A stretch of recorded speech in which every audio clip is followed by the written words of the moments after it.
The creators at Grounded believe that brewing great coffee shouldn't be a shot in the dark, and we couldn't agree more. Use the coupon code TheCoffeePodcast for 10% off Grounded at groundedcoffeebook.com. Our friends at Map It Forward are hosting 2 events we think you might be interested in: how to map a successful career as a barista, and how to map a successful career in business as a coffee roaster. Use the coupon code TheCoffeePodcast for 10% off your ticket. Remember, you can attend virtually. The following conversation is a living continuum that includes every link of the coffee value chain, from before the seed to after the cup. I'm Jesse Hartman, and this is the Coffee Podcast. When starting a roasting operation, it can be difficult to know where to start. Thankfully, we have a few guests on our show who can really help us figure that out. Before we jump into this episode, I want to say that I normally ask a guest about their background and their history in coffee, but I didn't want to do something that's already been done well. Our friend Chris DeFaro over at Keys to the Shop has already done an episode introducing Rob Hoos on his episode 63, What Your Roaster Wants You to Know with Rob Hoos. Be sure to check that out. I'll put a link in the show notes. To start this episode off, I asked Rob, how many roasts do you think you've done? It's quite a few. I can pull up my calculator real quick here and get you a general number. Yeah, let's do that. So let's say, typically speaking, when I was doing production roasting a lot, especially, so probably, be 20 batches a day times 5 days a week times 52 weeks a year. So about 5,200 batches per year times, let's say I've been roasting for longer, but let's just say 10 years, just to make it easy. So yeah, it's probably been 52,000 batches or more would be my guess. So that's about 52,000 more than I've ever done, not counting my popcorn popper experience. So just want you to know that just for comparison's sake. How many roasters have you worked with? Is there a particular roaster that you've worked with the most, or have you kind of tried a few different ones? I mean, I've gotten to work with pretty much all of the major ones that are easily available in the U.S. So I've roasted on, Ambex, U.S. Roaster Corps, San Franciscan, Loring, Probat, Diedrich, et cetera, et cetera. So gotten to spend a fair bit of time on all those, helped people that work with civets and stuff like that as well. So awesome. But the bread and butter for Nosa Familia Coffee, which is the coffee roastery I work at in Portland, Oregon, and I've been working here for the last 6 years, we're primarily on Loring machines. So I would say the most recent production roasting experience has primarily been on Loring. Got you. Okay. Mm-hmm. So I think it's important for our listeners to understand that your experience goes beyond just a typical roasting setting where, you may have been roasting for 5 years, but just on one machine. I think it's important to show that when you talk about the topic that you have experience on multiple machines, because, the sort of philosophy behind roasting is, I believe, is greatly affected by that variable, right? It just being on one roaster versus another. And so it clears it up, I think, when you have experience on multiple roasters to be able to say, this is how coffee reacts from an experiential perspective. Absolutely. It gives you a little bit more of a global perspective on how coffee actually functions, and kind of opens up your worldview in terms of coffee roasting, I guess. Kind of like how travel does for people in general. On like, if people have the opportunity to travel, it often opens up their experience a bit and helps them understand the world in a little bit bigger context. Right on. Yeah, same sort of thing. Let's pretend for a moment that I'm starting a small scale roasting operation. I don't know what I'm doing, right? I am like, I like coffee. I love the coffee shop down the street. I know that I like this third wave coffee thing that's happening. And so, that's kind of where I am. I have the finances, but I don't have like crazy investment money. So small scale operation, limited funds, want to start an operation. Do I start buying equipment? Where would you start in this scenario? I have the luxury, in terms of answering this question, of having helped a lot of people open up cafes, or roasteries specifically, more so even than cafes. So the first thing I would say is, if you have the ability to, you should probably go and work as a production roaster somewhere else first and kind of get your feet wet. Gotcha. Because the coffee roasting side is a bit challenging, and on the wholesale side, there's a lot of competition in most areas. And you're spending a lot of money in terms of your upfront investment, in terms of buying capital equipment, getting a space that's large enough for you to do that, buying coffee, which can be a bit of an investment as well. And so some people may find that they don't even like doing it. So it's probably better if you have the opportunity to get your feet wet first, work for a couple different roasteries, that sort of thing. But if that isn't a luxury you have and you just kind of want to start on your own, whether it's, there's nowhere nearby that you want to get started, or your family or you particularly are really happily located in a certain area and you just want to start up your own business there, give a bit of a different perspective. So the first thing I would say is start with a roasting machine that's going to be large enough based on your business projections to free you up most of the week to do sales, marketing, demos, working with potential customers and clients, that sort of thing. I think a lot of times people will buy a roaster that's frequently a little bit too small because they figure, okay, well, I can roast 4 or 5 days a week. But the problem quickly becomes, if you're roasting 4 or 5 days a week, who's running the rest of the business functions? Right. So I would say, anything below a 5 kilo roaster is way too small to start anything. I would start with a 5 kilo at minimum, and probably even a 10, 15 kilo machine to start with. That way you're not spending all of your time behind the roaster. You can just spend a day or so roasting, 2 days roasting, what have you, and you'll be able to fill all of your online orders as well as all your wholesale orders or orders for your cafes, and then you can spend the rest of your time doing the things that actually help sell the coffee and make the business run. So that would be like my first big thing. Awesome. So the assumption here too is that, you're not just production roasting, you are wearing a bunch of hats, right? And that would make sense. Maybe that's not something people think about is, you can't just roast coffee and just hope somebody walks in and buys it. You have to, you have to dress it up and sell it and got to get the hustle on.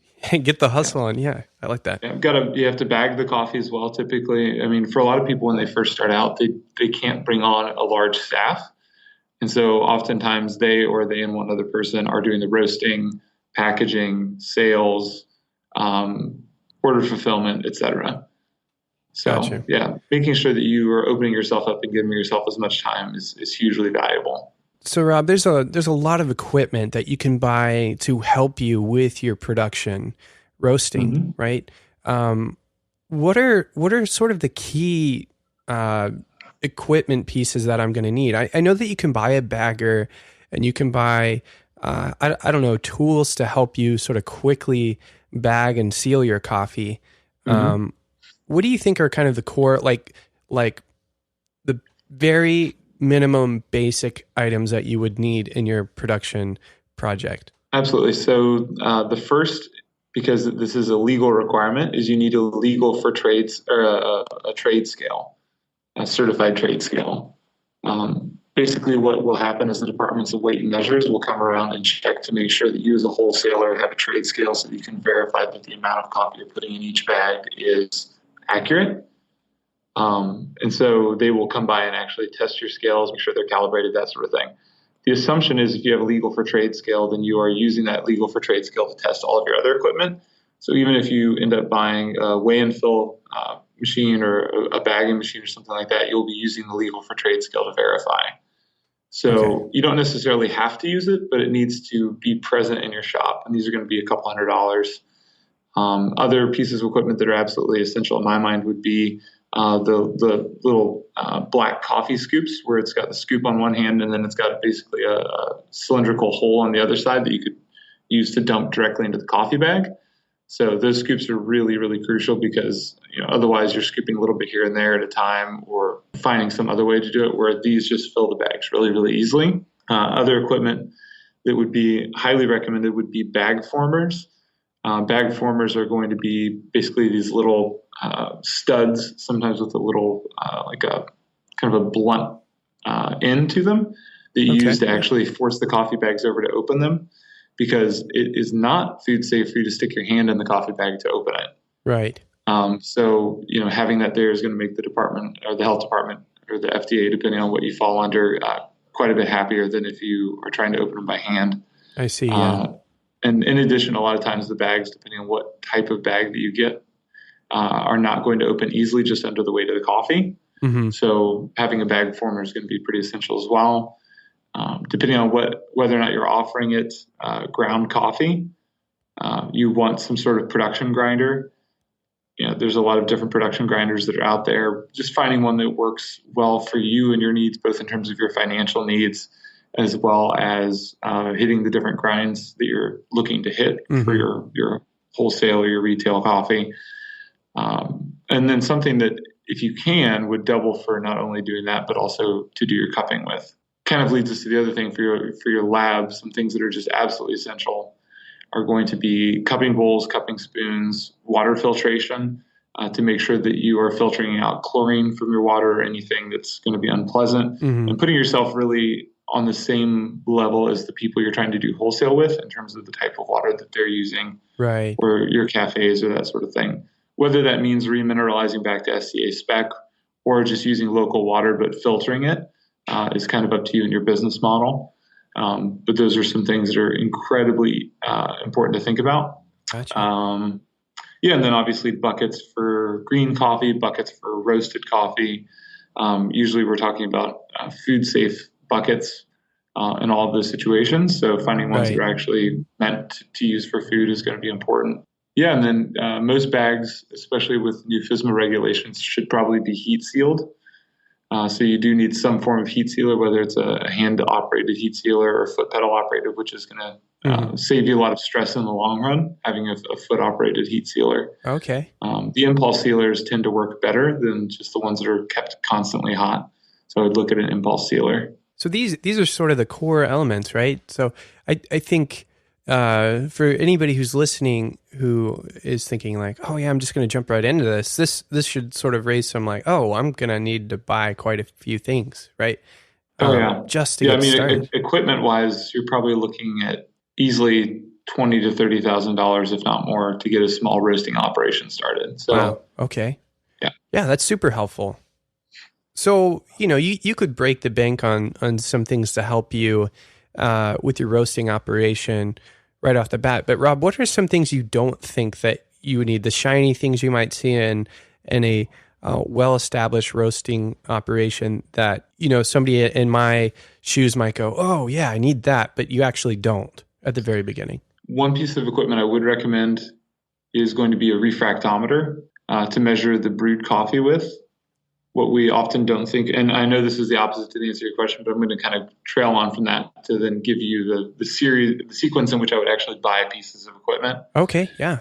Because some of it's definitely not necessary when you first start. But I would say having a refractometer is absolutely necessary, because as the roaster, not only are you going to be testing the brewed coffee to make sure that you're getting proper extraction, and you can then give recommendations to people who would be using your coffee as to how they should be brewing it, helping dial in their brewers, helping dial in their espresso equipment to make sure that you're following recipes that give you a proper soluble yield from the coffee.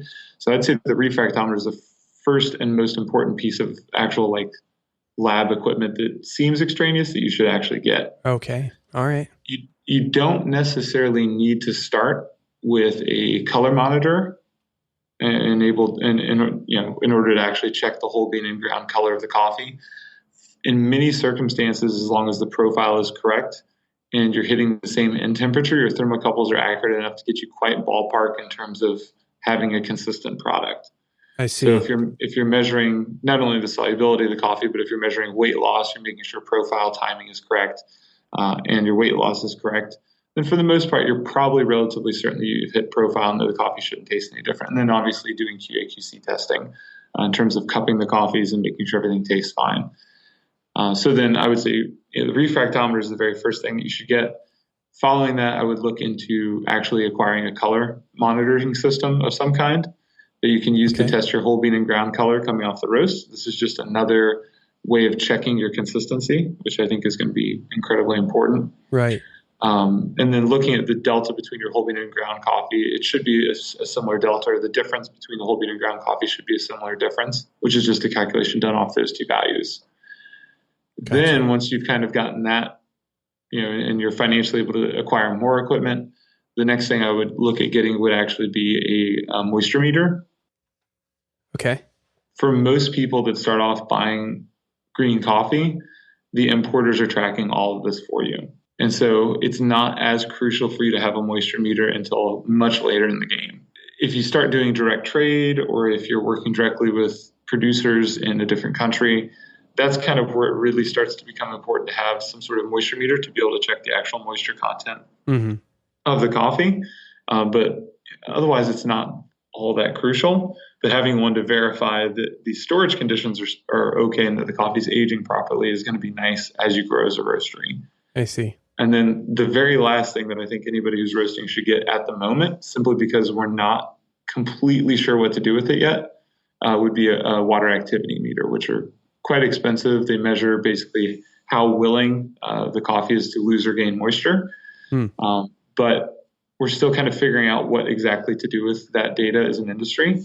There's some really interesting and compelling stuff coming out. There's people with very different opinions on either side of it.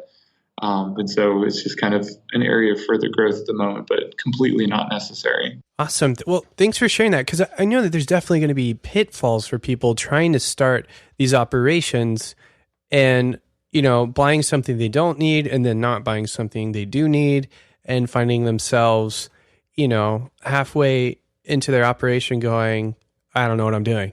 Right. Yeah. Which could be a really scary experience. And, so now we know the equipment that we need. How, or rather, I'm sorry, we already addressed that. What equipment can be added over time? You actually already jumped into that. So now that I know what I need, how do I choose a roaster? Do I pick the one that's my favorite color? Do I go, hey, I really like this roasting company, or I really see this one on Instagram the most? Like, how, what should I be looking for? So that's a really good question. I would say the first is kind of figuring out which roaster manufacturers offer a roaster in the size that you need, and use that as a way to kind of narrow down the pack. Yeah, that makes sense. While it's important to buy one that's large enough, if you buy one that's overly large and you're doing like 2-3 batches on it per week because it's just too big, it's going to be really hard for you to monetize that equipment. So making sure that you're kind of in the right size range is the first. The second, and this is something I harp on all the time, so I am of the opinion that is not completely held within the industry, but we're working on changing that through education and through having people actually experience coffees matched side by side. Roasting machines don't generate flavor. The chemical and physical changes that happen to the coffee over time are what generate the actual flavor of the coffee. Okay, yeah. And so you don't want to pick a roasting machine based on the flavor profile you think it creates either, because most roasting machines can create any flavor profile. It's all just depending on how you choose to roast on it. I see. Okay. So that's going to be a very, very important thing for people to realize, is that you're not buying it because, the reason I get Roaster X isn't because, Roaster X tastes like this. It's all on how you decide to drive Roaster X to make the coffee taste like that or not. So I wouldn't worry too much about the flavor in terms of what you're picking a roaster. I would just find one that feels like it has a good, solid build to it. And then talk to other people in the industry and see who actually does a good job supporting their roasters. Gotcha. We have a terrible situation in our industry in which most people are either accustomed to or comfortable with the idea that they can buy a large piece of capital equipment from a manufacturer and expect them not to answer the phone, not to return their phone call for weeks at a time, Yikes. and maybe to be completely unhelpful. This is changing because people are starting to get fed up with it. But I can remember times in my history of roasting coffee where I would call a manufacturer with a question and maybe get a response a couple of months later. Oh man! And you've bought a $multi-thousand machine. Exactly right. So what you want to do is talk to people who own the roasters that you're looking at or looking into, and see who provides good service. If someone doesn't provide good service, in my personal opinion, that's unacceptable. Service is included in the cost of a $multi-thousand machine. Yeah. Or should be. Yeah. So yeah, talk to people who own them and see what they think about, not like, sometimes people wax poetic about how a certain coffee tastes because it's on this roaster or whatever. Don't even worry about that. Just ask them like, hey, Have you had any issues? How quickly were they able to get you replacement parts? Did they answer the phone when you called? Were they friendly and helpful? Like stuff like that. Yeah. And then another thing, and this is a personal experience bit for me. I've had a roaster arrive in the past when I worked at a different company. Because the crating that the roaster was in was not well done, there was over $7,000 worth of damage done to the roaster by the trucking company. Oh, no. And we had to actually send it back to the manufacturer and have it repaired and be sent to us. Thankfully, the trucking company obviously footed the bill for that, but it delayed us by 4 months or so. Oh, my gosh. If it wasn't just a roaster I was buying for fun to use for development and play around with, it would have been a different story.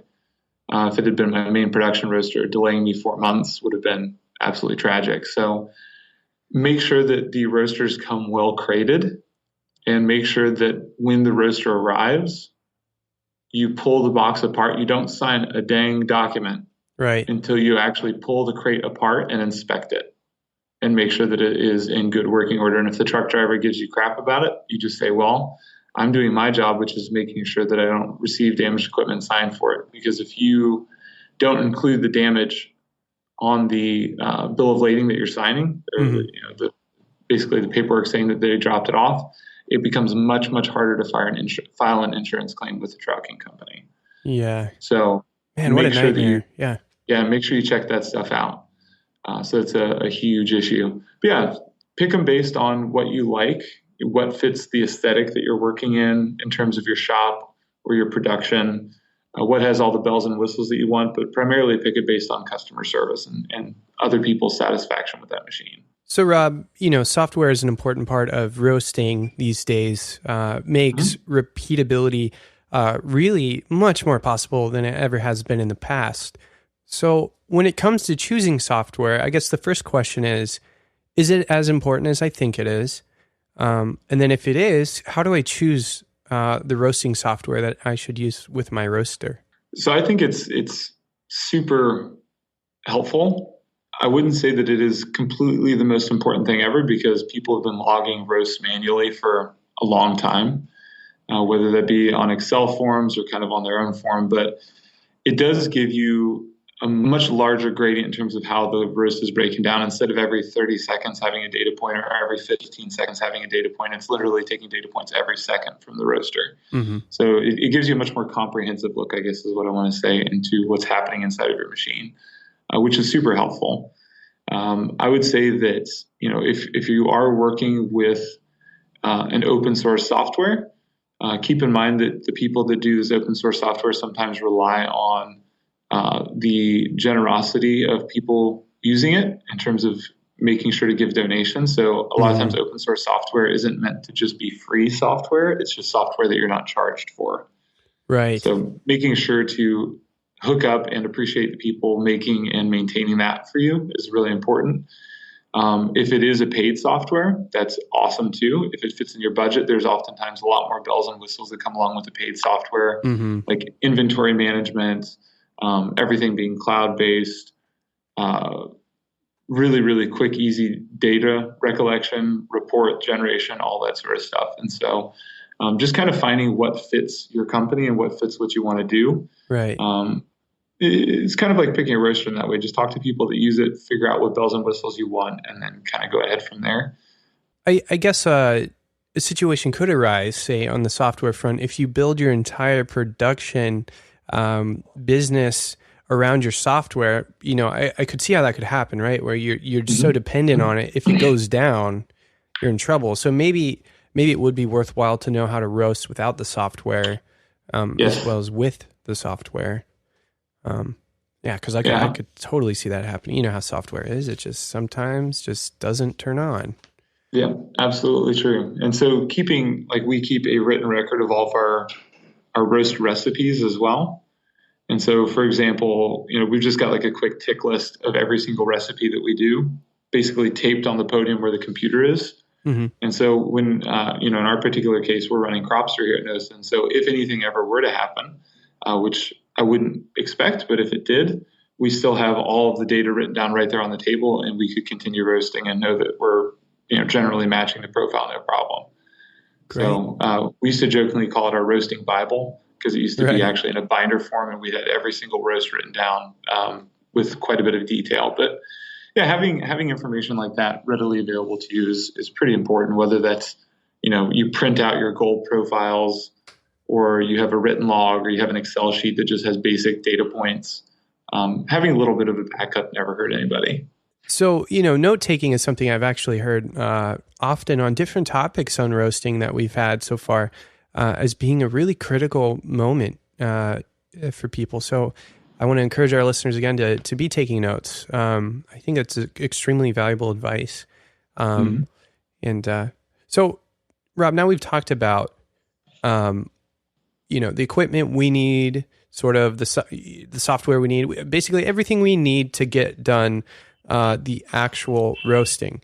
The thing we haven't talked about is how do we use the equipment? And I know that this is a little difficult to do over just audio, but that's okay. We're going to do our best, and we'll keep it pretty simple. And I'm going to ask this question. What are the steps of roasting in the most basic terms? So pretend we've already purchased the beans and everything, and just sort of a step 1, step 2, step 3 kind of process. Absolutely. So step 1, preheat your roaster. We rely on a lot of the thermal inertia of the metal to provide kind of the initial kick of heat that we get from starting to roast. So we're not only preheating the air that's flowing through the roaster, but we're actually preheating the metal as well, and relying on that to rapidly accelerate the beans from room temperature, which is what they're dropping in at, up into a chemical reaction point. So preheating is pretty important, and usually we'll do about 45 minutes to an hour preheat before we start roasting. Obviously, that depends on roaster size. With smaller roasters, you can have a little bit less preheat, but you're going to be doing at least a half an hour preheating. So come in early in the morning, make sure that your roaster is completely cleaned, make sure the chaff collector is cleared out. Do all of your basic preventative maintenance steps that you have for your checklist from your roaster. Fire it on and let it warm up for about 30 minutes while either you do some QA/QC on coffee, or maybe hit some emails up or something along those lines. So that would be the first step. Second step is you're going to take your pre-weighed out coffee, green coffee, add it to the hopper, and then you're going to charge it into the drum, which is what we refer to basically as dropping the coffee into the roasting drum in order to start the roasting process. So Got it. Okay. You're going to charge your coffee. Depending on the manufacturer that you're using, you may or may not turn the heat up right away. Some roaster manufacturers recommend doing a little bit of a soak period where you just kind of let it absorb the heat from the air and the metal before actually adding more heat through the burner. Other roasters, you don't soak at all, and you just drop it in and fire the burner right up. As you're going through the roasting process, the beans are going to start to lose moisture content. When they lose enough moisture content that the Maillard reactions can start, you'll start to see a yellow coloring start to appear on the beans. That's just from brown pigmentation from the Maillard reaction starting. It's going to go through that, and it's going to build up toward first crack. First crack is basically caused by water vapor pressure inside the cellular structure of the seed. And when the seed can no longer maintain that pressure, it rapidly expands, swells, and cracks, releasing a lot of the water vapor into the environment, which is what we've come to call first crack. Right. Second crack, which will happen a little bit later on, is going to be due to carbon dioxide pressure. So from pyrolysis, a lot of carbon dioxide is created as a byproduct from those reactions. That's going to build up more pressure inside the cell structure, and eventually it's going to force the cellular transport pores to open a little bit wider, and it's going to release a lot of CO2. So basically, you just go through a series of browning reactions up until whatever the endpoint that you've desired is, based on whatever profile you've desired to have for that particular coffee. You'll then open the drop door and discharge the coffee into the cooling tray. Most roasting machines have a downdraft air cooler that just pulls room temp air down through the bean mass and exhausts the smoke and heat outside. And then you basically have roasted coffee. The process itself, it doesn't sound, I think, so complicated when you go through it step by step, but it's definitely nuanced during the process, right? Oh, yeah. I mean, we're taking a green coffee, which has around 300 volatile aromatic compounds, a certain level of, oligosaccharide content like sucrose, monosaccharide content like glucose, fructose, etc., proteins and amino acids, lipids, chlorogenic acids, alphatic acids, and all that. And we're going to take them through a series of really complex chemical reactions. The Maillard reaction alone produces about 600 volatile aromatic compounds, as well as generates high molecular weight browning compounds called melanoidins. Okay. And then as we go further, we go through sugar caramelization where we're producing, chemical compounds like diacetyl. We're breaking down the oligosaccharides of sucrose into simple sugars or monosaccharides, as well as producing alphatic acids like acetic acid, lactic acid, formic, and glycolic. Just to name a few, organic acid changes are happening as chlorogenic acid breaks down and forms kenic and catheptic acids. Citric acid breaks down and forms citratonic. Malic breaks down and forms maloic. So you've got this really complex chemical cocktail occurring during the entire process. And based on how we control our roasting profile and our end temperature, we control what flavor compounds we create at the end. While it does sound like a relatively simple process, and it is kind of at the surface, there's a lot of nuance going on underneath. Right. That's sort of the beauty of roasting, I feel like. It's I don't know, it's like the fishing of coffee, where, like fishing can be like a very straightforward, sit on your boat, throw your line in the water, but like it's nuanced too, where there's like this, it's a lot more nuanced than fishing maybe. In fact, maybe that's a horrible comparison. Unlike fishing, I would also recommend not drinking beer while roasting, while operating heavy equipment in general. Yeah, that's a good point. I don't think it's like fishing at all. So now that I've really delved into that, Rob, everybody kind of has their principles going into roasting. You've roasted a ton of coffee. We talked about that earlier. What are your core principles, and how does it relate to the book you wrote on modulating the flavor profile of coffee, One Roaster's Manifesto? Right on. So core principles for me are going to be a little bit different because at a certain level, I'm a pragmatist. One of the things that I frequently tell people that is a little bit of a surprise to them is because as a consultant, everybody typically wants to make sure that you're quite pleased with the product that they're producing. Mm-hmm. And I tell them that this is a little bit backwards, and that the honest truth is they really shouldn't care what I think about their coffee. My goal as a consultant is not to spread my preference for coffee, but to help people understand how to control their beans and their equipment to find their preference and their customer's preference. So, I see. Okay. For me, at the end of the day, the most important thing is that you, as the person who is producing this product that in some way reflects them as a person and their preferences and the preferences of the customer base that they're going after. For me, the most important thing is, do you like your coffee? And then do your customers like your coffee? Have you found a group of people that you jive with and whose preferences to a certain extent align to your own? Or are you offering a product range that's wide enough to meet people where they're at and to have a successful business and to enjoy what you're doing and to find joy in the creative process of buying coffee, choosing a roast profile, and all that sort of thing. So usually, and this is in part why in the book Modulating, I didn't include any roast profiles in there, which has caused a lot of frustration on people's part. Like, what's your baseline? What was your baseline? How would you roast this coffee? And I want to be really cautious not to create sameness in our industry. Our industry is varied, and I think that's a lovely part about our industry and how it exists, is that there can be all these different expressions of the same coffee even, where you might have the same coffee from the same producer from two different roasteries, and you may not be able to tell that it's the same coffee at all. Right. I love that. That's great. And so my first principle is make sure that you're pleased with what you're doing and make sure that your customers are pleased with what you're doing. And then my second core principle is that all of it really relies on there being sustainability and equitability within our industry.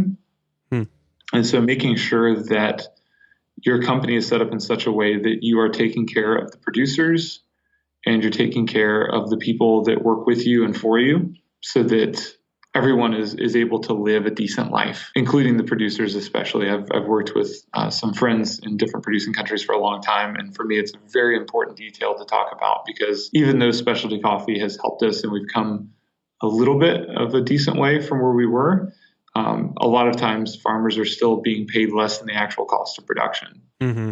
Yeah, and that's unacceptable. Yeah, it's horrible. Yeah, making sure that you're working with either importers that kind of jive with your particular beliefs on coffee producers and how they should be treated, or, finding ways to work more directly with coffee farmers or find ways to add value beyond just what you're paying for the coffee price. But in such a way that honors their autonomy as people.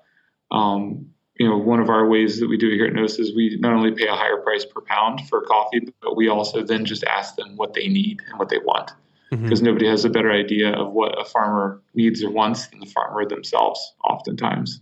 Sometimes the way that dovetails with the modulating book is a little bit more abstract, but as I mentioned, part of the reason that I didn't put any profiles down was because I didn't want to unduly influence anyone or have someone, especially because thermocouple probes are always going to read differently. Different roasting machines function differently. And so what may work for me on my roaster may not work for someone else on their roaster. So yeah, just really wanting to help people take control of the flavors that they're producing and make sure that they're able to craft the coffee in a way that works for them. Right on, Rob. Well, hey, thanks for sitting down with us and talking us through your perspectives on roasting and really going step by step for us, breaking it down elementary style. We love to ask our guests if they like to share any resources with our listeners they find valuable.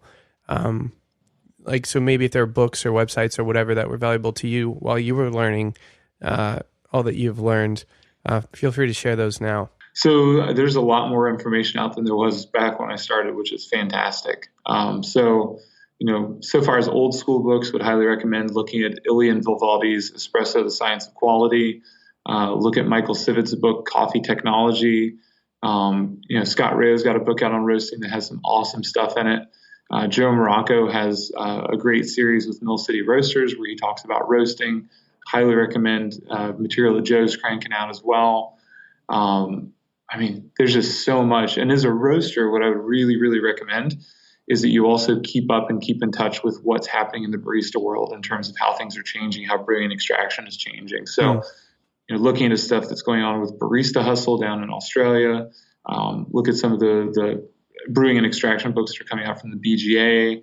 Water quality is also incredibly important. So looking at, Christopher and Maxwell's book, Water for Coffee is absolutely, I think, critical as well, kind of understanding that. YouTube has a ton of different things up and available as well now. So looking at YouTube, like the Nordic Roaster Forum, there's always a lot of great information coming out there and a lot of lectures that have been filmed. Would highly recommend that. There's just stuff all over the place. Oh, yeah. Well, thanks, Rob. Thanks for your time and for giving us your insight. Yeah, my pleasure. We have many people join us on the show to talk about coffee. Rob Hoos is one of those who does consulting for a living, yet he agreed to be on the show to talk freely about his experiences in roasting, which we cannot be more thankful for. Remember, links to Rob's website and other references to this episode can be found in the show notes.